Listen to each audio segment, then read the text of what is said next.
Iyo uje muri presence y'Imana uba ufise ico witeze kimeze gute? Bibiliya ivuga ngo tubayeho mu kugira ico twiteze. Ejo nabwiye abantu bari muri mariage, iyo abantu ataco bagifise biteze, ni kijya gihe ubona umuntu yiyahura. Burya imwe muri cause ya mbere ya suicide ni manque ya attente. Umuntu atafise ico yiteze ntaba yumva ko agikwiye no kubaho.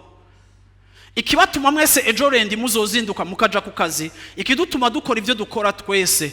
Aha mwese murafise ama projet, murafise ivyo mushaka gushikako, murafise ivyipfuzo, twese tubayeho mu kugira ico twiteze.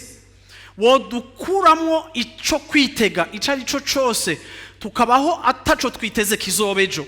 Turatakaza enthusiasme y'ubuzima, turatakaza excitement dufise y'ubuzima, turatakaza ishaka dufise y'ubuzima, kuko ivyo dukora byose tubikora kuko tuba dusisho twiteze. Bamwe ariteze kuronka ifaranga riruta iryo yahorana, abandi ariteze celebrité, undi ariteze iki, ariko ubuzima bwacu mu birabe mu vyiyumvire ko tugizwe no kugira ico twiteze.